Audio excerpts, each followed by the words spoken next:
man is greater than his prayer life? None. To be much for God, you've got to be much with God. For Jesus said, without me ye can't do. When God lays hold of a man, that man can never be the same. But hear me.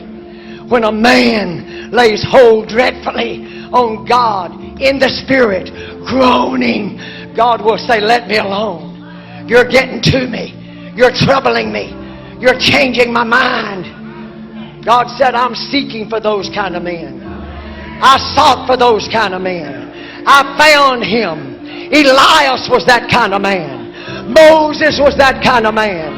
Jesus Christ in the days of his flesh was that kind of man. He groaned, he sighed, and he performed healings and miracles. He groaned twice before he raised Lazarus from the dead. When he saw Mary weeping, he groaned in the Spirit.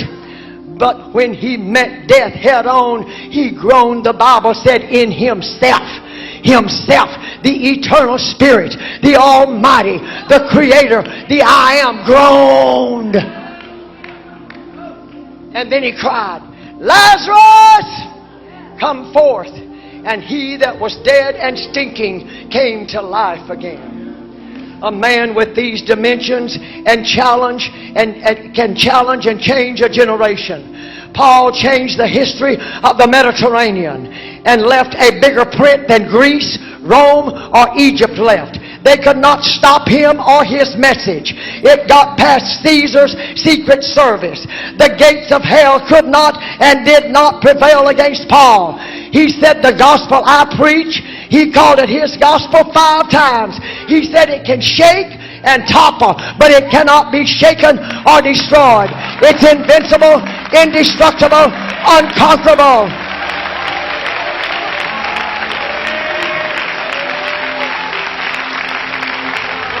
I ask you, are you that kind of a man? Are you that kind of a preacher? Are you that kind of a Christian? You say you love Acts 2:38. Would you go to prison for never dying hell-bound souls? Would you spend a night and a day in the deep for them? Would you enter the arena against Nero to defend them? Would you be beaten 195 with 195 stripes and 3 times with rods and be stoned and left for dead? If not, if that's just a little too severe, how about praying and fasting a few days and nights for your family, for your church, for lost neighbors and friends? How about reaching one soul with the truth of the gospel and loving them to Jesus Christ? Hear me.